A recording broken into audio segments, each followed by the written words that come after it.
السلام عليكم ورحمة الله وبركاته. الحمد لله رب العالمين، والصلاة والسلام على أشرف الأنبياء والمرسلين نبينا محمد وعلى آله وأصحابه أجمعين، أما بعد.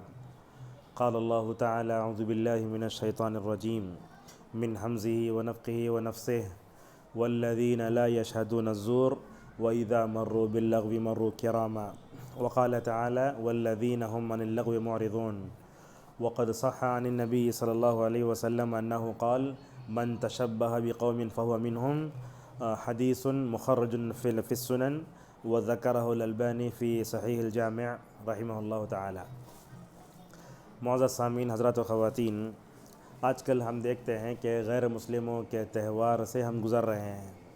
ایسے وقت میں امت کی حفاظت، عقیدے کی حفاظت اور غیروں سے مشابہت کا جو مسئلہ ہے اس بارے میں یہ ویڈیو میں بنا رہا ہوں. سب سے پہلی بات تو یہ ہے کہ لوگ کہتے ہیں جب غیر مسلموں کا وہ گنیشا کی عید آتی ہے تو بارش ہوتی ہے. حالانکہ یہ بات ایسی ہے، بارش کے دنوں میں وہ عید آتی ہے. اللہ اکبر. اور سب سے پہلے میں نے آپ کے سامنے دو آیتیں پڑھی. اللہ تعالیٰ سورۃ الفرقان میں اپنے بندوں کے صفات بیان کرتا ہے. فرماتا ہے: والذین لا يدعون مع اللہ الہا آخر. مومن بندے، رحمان کے بندے وہ ہوتے ہیں جو اپنے دامن کو کفر سے، شرک سے جو ہے گدلا نہیں کرتے. آگے فرماتا ہے: والذین لا یشہدون الزور. کہا کہ مومن بندے ایسے ہوتے ہیں جو جھوٹ بات کی محفلوں سے بھی دور رہتے ہیں. کیا مطلب ہے؟ کئی مطلب بتائے گئے. ربیع رحمہ اللہ کہتے ہیں کہ اس سے مراد کفار و مشرکین کے تہوار ہیں. تو مومن کے پاس ایمان کی طہارت ہوتی ہے، عقیدے کی پاکیزگی ہوتی ہے، لہٰذا وہ غیر مسلموں کے تہوار میں شریک نہیں ہوتا. اور ایک آیت میں نے آپ کے سامنے پڑھی سورۃ المؤمنون کے شروع میں. اللہ تعالیٰ کامیاب مومنین کے صفات بیان کرتے ہوئے فرماتا ہے مومن اگر اس پر چلے تو جنت الفردوس کے مستحق ہو سکتے ہیں. اس میں ایک صفت ہے والذین هم عن اللغو معرضون، کہ مومن کیا ہوتے ہیں؟ تمام بیکار باتوں سے دور رہتے ہیں. کیا مطلب ہے لغو بات کا؟ جس کا دنیا میں، دین میں، آخرت میں فائدہ نہ ہو اس سے دور رہنا چاہیے. علامہ حسن بصری رحمہ اللہ نے کہا: انہ المعاصی کلھا. ہر طرح کے گناہ سے مومن دور رہتا ہے. تو لہذا غیر مسلموں کے تہوار کے موقع پر ان کو مبارکبادی دینا یا ان کا مالی تعاون کرنا یا کسی بھی معاملے میں ان کا ساتھ دینا، میں سمجھتا ہوں یہ صحیح نہیں ہے. اللہ نے فرمایا: تعاونوا علی البر والتقوی. نیکی کے اور جو ہے تقوی کے کاموں میں ساتھ دو. ولا تعاونوا علی الاثم والعدوان. کہا کہ گناہ میں اور زیادتی کے باتوں میں ساتھ نہ دو. استاد محترم ناظم جامعہ مولانا دکتور عبداللہ جولم حفظہ اللہ نے فرمایا کہ اگر کوئی غیر مسلم میڈیکل کیمپ چلاتا ہے تو اس کا ساتھ دے سکتے ہیں، مگر جہاں تک بات دین کی ہے ایسے موقع پر ساتھ نہیں دے سکتے. ہندوستانی ماحول میں تہواروں کے موقع پر ہم امت مسلمہ کا کیا موقف ہونا چاہیے؟ سب سے پہلی بات تو یہ ہے کہ یہاں ہم اقلیت میں ہیں، تو اپنے ایمان کی حفاظت کرنے کے لیے 3 نبیوں کی سیرت کو پڑھنا چاہیے. ایک ابراہیم علیہ السلام ہیں، مشرکانہ کفریہ ماحول میں تھے، اپنے ایمان پر آنچ آنے نہیں دی، تہوار میں بلائے ان کا والد آزر، تو حضرت ابراہیم نے ہیلے بہانے کیا، کہا انی سقیم. تو ہندوستانی مسلمانوں کی بھی ذمہ داری یہ ہے کہ وہ تجارتی اعتبار سے غیر مسلموں سے تعلقات رکھتے ہیں تو ان سے لین دین کرتے ہیں، کوئی حرج نہیں ہے، مگر جب بات تہوار کی آتی ہے، دین کی آتی ہے تو کوئی کمپرومائز نہیں ہونا چاہیے. تو مومن ویسے کرے جیسے حضرت ابراہیم علیہ السلام نے کیا، انی سقیم کہہ کر جو ہے معذرت کر دی. اللہ اکبر. اور اسی طریقے سے ہمیں حضرت یوسف کے ایمان کی طرح بھی اپنے ایمان کی حفاظت کرنا چاہیے. انہوں نے جیل میں بھی ماشاءاللہ اپنے باپ دادا کی نقش قدم پر چل کر عقید توحید کی دعوت دی. ارباب متفرقون خیر ام اللہ الواحد القہار، اللہ نے فرمایا. اور تیسری جو ذات ہے ہمارے رہبر رہنما سید الثقلین خاتم الانبیاء والمرسلین محمد عربی آمینہ کے لاڈلے جناب محمد رسول اللہ صلی اللہ علیہ وسلم، جنہوں نے مشرکہ کفریانہ ماحول میں آنکھ کھولی. کعبۃ اللہ کے اطراف میں 63 بت رکھے ہوئے تھے. آپ کا کیسا ایمان تھا! اللہ اکبر. آپ نے اپنے ایمان کی حفاظت فرمائی اور جو ہے اپنے صحابہ کی بھی اللہ تعالیٰ نے جو ہے حفاظت فرمائی. لہٰذا اس ملک میں رہتے ہوئے مکی دور کو ہمیں بار بار یاد کرنا، ہمارے ایمان پر آنچ نہ آئے، ہمارے عقیدے پر آنچ نہ آئے. کیسے تھے صحابہ کرام؟ عمار بن یاسر کو پکڑ لے کے جا کے بولے تمہیں کفر بولو بولے تو انہوں اپنے دل میں ایمان رکھ لے کے اظہار کر ڈالے. اللہ نے تعریف کی الا من اکرہ وقلبہ مطمئن بالایمان. اور ہندوستان کے کفریہ مشرکانہ ماحول میں ہمیں مکی صورتوں کا مطالعہ کرنا چاہیے کہ اللہ تعالیٰ نے نبیوں کی مثالیں دی. اللہ تعالیٰ نے سورہ نوح سورہ ہود میں نوح کی مثال دی، صالح کی، ہود کی، لوط کی، شعیب کی، موسیٰ کی، اور آگے فرمایا وَكُلًّا نَقُصُّ عَلَيْكَ مِنْ أَنْبَاءِ الرُّسُلِ مَا نُثَبِّتُ بِهِ فُؤَادَكَ. اللہ کے نبی دین پر جمے رہو جیسا کہ آپ کو حکم دیا گیا، فَاسْتَقِمْ كَمَا أُمِرْتَ. لہٰذا مکے میں رہتے ہوئے بھی رسول اللہ صلی اللہ علیہ وسلم نے ایمان اور کفر کے بارے میں کوئی مصالحت نہیں کی، بلکہ سورہ کافرون کا مطالعہ بھی ہندوستانی مسلمانوں کے لیے بہت ضروری ہے. سورہ کافرون کا شان نزول کیا ہے؟ آ کر کہنے لگے کفار مکہ اے محمد 1 سال تم ہمارے معبود باطلہ کی عبادت کرو، 1 سال ہم تمہارے معبود کی عبادت کرتے ہیں. اللہ نے 2 ٹوک فیصلہ فرمایا، کہا قل یا ایھا الکافرون، اے قیامت تک پیدا ہونے والے کافروں سن لو جو انکار کرتے ہو، شرک میں پڑ جاتے ہو.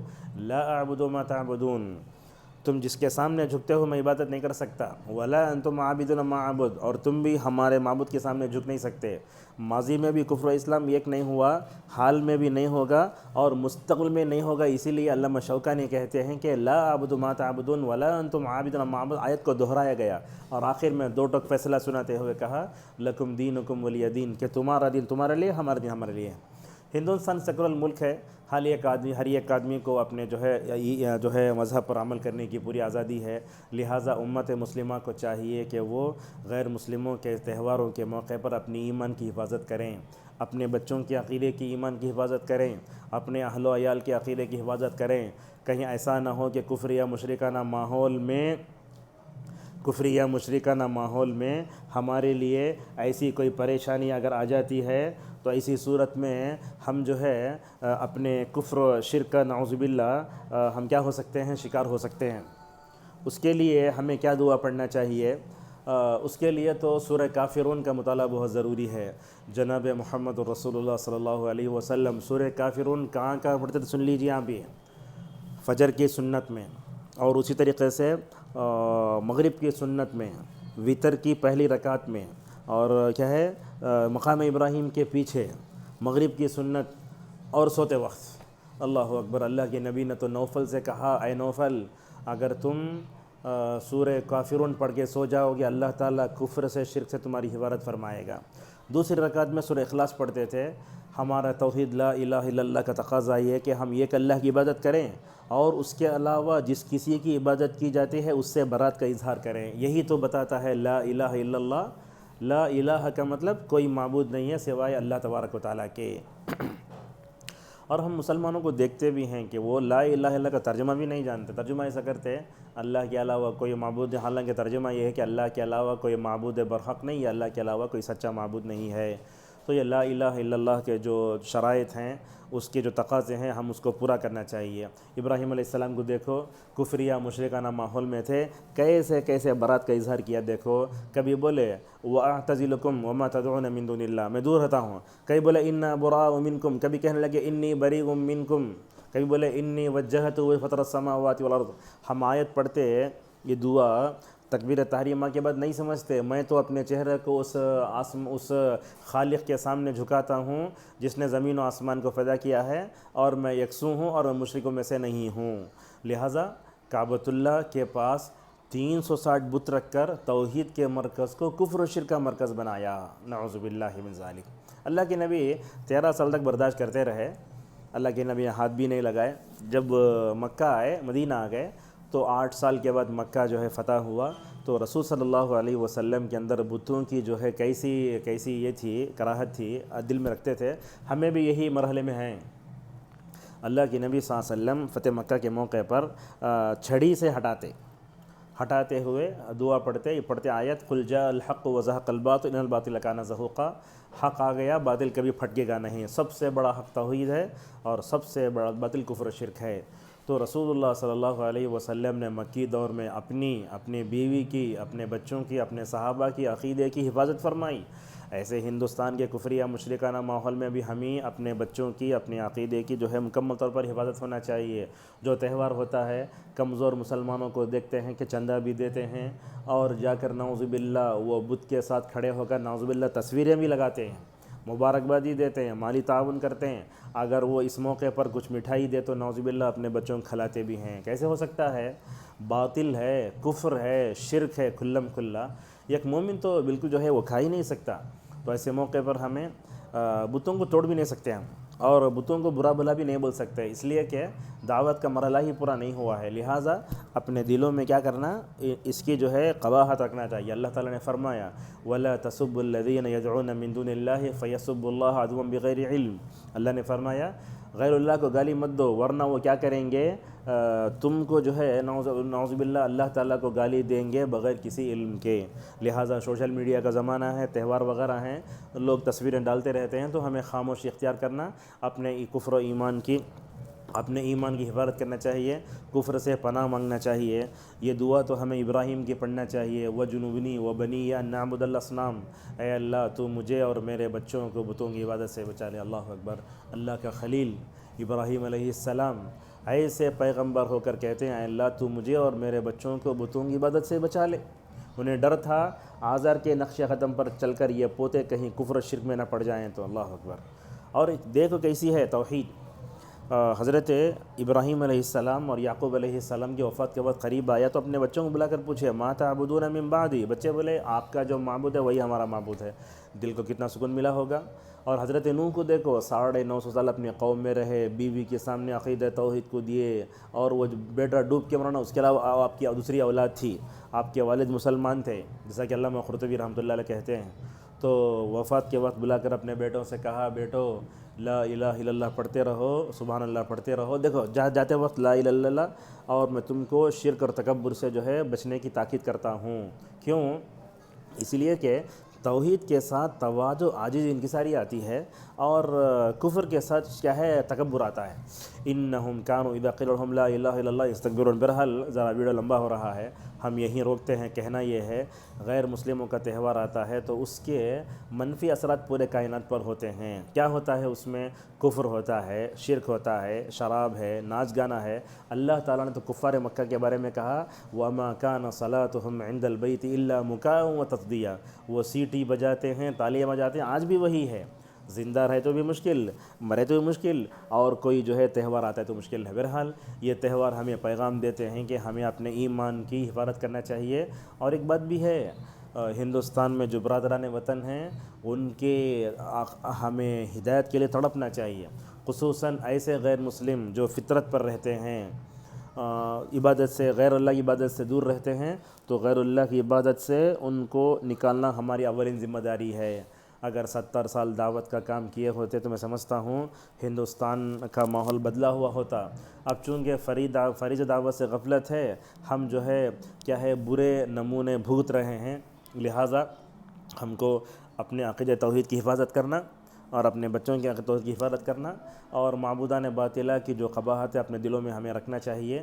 اور یہ دعا بھی دیکھو، عبدالرزاق البدر حفظہ اللہ کہتے ہیں کیسا ایمان تھا ابو بکر صدیق رضی اللہ عنہ کا، رسول اللہ صلی اللہ علیہ وسلم نے انہیں دعا سکھائی اللہم انی اعوذ بک ان اشرک بک شیئا وانا اعلم واستغفرک لما لا اعلم۔ یہ دعا تو ایسی ہے ہم اپنی بیویوں کو سکھائیں، بچوں کو سکھائیں، اور چونکہ ہم جو ہے کفریہ مشرکانہ ماحول میں رہتے ہیں، تہذیب تو اپنا لی ہیں ویسے، تو ہماری عبادت بھی ویسے ہی ہو رہی ہے۔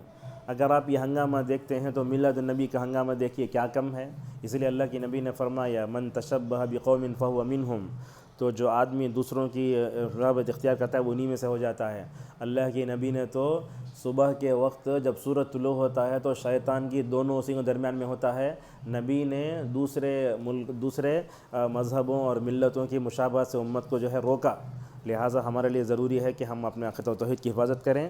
یاد رکھیے عقیدہ توحید کی اس نعمت کو پا کر ہم نے اللہ کا شکریہ ادا نہیں کیا، اور ہم نے اللہ تبارک و تعالیٰ سے دعا نہیں مانگی ہدایت کی، اللہ نہ کرے ہماری جو ہے نسلوں میں ارتداد کا فتنہ بھی آ سکتا ہے۔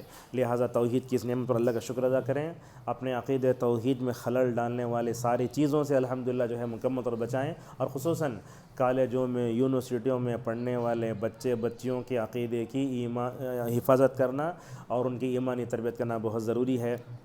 ہونا تو یہ چاہیے کہ ہم عقیدہ توحید کی دعوت سب کو دیں۔ آج ایسے ہو رہا ہے، دعوتی فرائض سے غفلت کے نتیجے میں ہم کو کفر کی شر کی طرف نعوذ باللہ بلایا جا رہا ہے، اور یہ کفر و شرک کا فتنہ بڑا خطرناک فتنہ ہے۔ آپ صلی اللہ علیہ وسلم نے فرمایا، آدمی صبح میں مومن ہوتا ہے، شام میں کافر ہوتا ہے، شام میں صبح میں کافر ہو جاتا ہے۔ اللہ اکبر۔ تو شرک بڑا فتنہ ہے، کفر بڑا فتنہ ہے۔ ہندوستانی مسلمانوں میں سمجھتا ہوں تقریباً 80% مسلمان کفر شرک میں پڑے ہوئے ہیں۔ جو سلفی ہیں، اہل الحدیث ہیں، الحمدللہ وہ توحید سے جڑے ہوئے ہیں۔ لہٰذا میں تمام کو اس ویڈیو میں دعوت دیتا ہوں کہ جمعیت و جماعت جو ہے ان سے جڑیں اور عقیدہ توحید کی اس دعوت کو الحمدللہ لوگوں تک پہنچائیں، اور پیار سے، محبت سے، حکمت سے کام کریں۔ ہم سب کو اس ملک میں عقیدہ توحید کی دعوت دینا ہے، کفر و شرک کو، خرافات بدعت کو الحمدللہ مٹانا ہے۔ تو ہمیں محمد ابن عبد الوہاب رحمہ اللہ کی دعوتی نمونوں پر بھی ہمیں نظر رکھنی ہوگی۔ دعوت کا کام بصیرت ہونا چاہیے۔ اللہ نے فرمایا، قُلْ هَٰذِهِ سَبِيلِي أَدْعُو إِلَى اللَّهِ عَلَىٰ بَصِيرَةٍ وَمَنِ اتَّبَعَنِي۔ اور دعوت کا کوئی بھی موقع آتا ہے تو آپ نہ چھوڑیں۔ دیکھو رسول اللہ صلی اللہ علیہ وسلم کا یہودی غلام، حالانکہ اللہ فرماتا ہے کہ تمہارا سب سے دشمن وہ ہیں، مگر وہ جب بیمار ہوا تو اللہ کے نبی عیادت کے لیے گئے۔ لہٰذا غیر مسلموں کے ساتھ ہمارے تعلقات ہونا چاہیے، ہم ان سے اخلاق کے ذریعے ان کا دل جیتیں، توحید پر باقی رہیں۔ اور یہ کم یہ بھی ہے ہندوستان میں کہ ہم جو ہے غیر مسلموں کی ہدایت کے لیے مکمل طور پر دعا بھی کریں، اس لیے کہ رسول اللہ صلی اللہ علیہ وسلم نے قبیلہ دوس کے بارے میں فرمایا اللہ اسے ہدایت دے۔ آپ نے ابو ہریرہ کی ماں کی ہدایت کے لیے دعا فرمائی، اللہ نے قبول فرمائی۔ لہٰذا کفار و مشرکین کی مغفرت کے لیے دعا نہیں کر سکتے، جب ابراہیم کو روکا گیا، مگر ان کی ہدایت کے لیے تڑپنا۔ دیکھو رسول اللہ صلی اللہ علیہ وسلم کو کہ تڑپتے ہیں، اللہ اکبر، ہدایت کے لیے تڑپ جاتے ہیں۔ سعید ابن مسیب رحمہ اللہ کی روایت آتی ہے بخاری میں کہ جب ابو طالب کے انتقال کے وقت قریب آیا تو اس موقع پر رسول اللہ صلی اللہ علیہ وسلم اپنے چچا کو نار جہنم سے بچنے کے لیے تڑپ جا رہی ہیں، بولتے ہیں یا امی قل لا الہ الا اللہ وحاج لک عند اللہ یوم القیامہ، اے چچا جان اب لا الہ الا اللہ پڑھو، انشاءاللہ اس لا الہ الا اللہ کے ذریعے میں آپ کو سپورٹ کروں گا، سفارش کروں گا۔ ادھر سے کفر کی دعوت آتی، کہتا ابو جہل اترغب عن عبد المطلب ملت عبد المطلب کے دین سے ہٹتے کیا تمہیں؟ وہ 63 بتوں کا دین تھا وہ، ادھر سے توحید ادھر سے کفر، ادھر سے آپ اللہ کے نبی چھوڑے نہیں، دعوت دیتے رہے۔ تو آخر میں آیا فابا ان یقول لا الہ الا اللہ، لا الہ کہنے سے انکار کر دیا۔ کیا سمجھ میں آ رہا ہے؟ یہ جملہ بتاتا ہے، عبدالعظیم صاحب حفظہ اللہ نے یہاں فرمایا تھا، اللہ جزائے خیر دے ان کو، وہ عقیدہ توحید کی طرف آگے بڑھ رہے تھے، کلمہ پڑھنا چاہتے تھے، اسی وجہ سے جو ہے وہ آخری میں جو ہے ابو جہل کے بعد پر نعوذ باللہ ایسے ہی مر گئے۔ لہٰذا اللہ کے نبی فرماتے ہیں اگر میں نہ ہوتا تو جہنم کے نچلے درجے میں چلے جاتے۔ ضرورت ہے کہ ہم عقیدہ توحید کی حفاظت کریں، اپنی بیوی بچوں کی، اور غیر مسلموں کے تہوار کے موقع پر ہمیں تو چوکنا ہونا چاہیے کہ کسی بھی طریقے سے ہمارے ایمان میں، عقیدے میں کوئی خلل نہ پڑے۔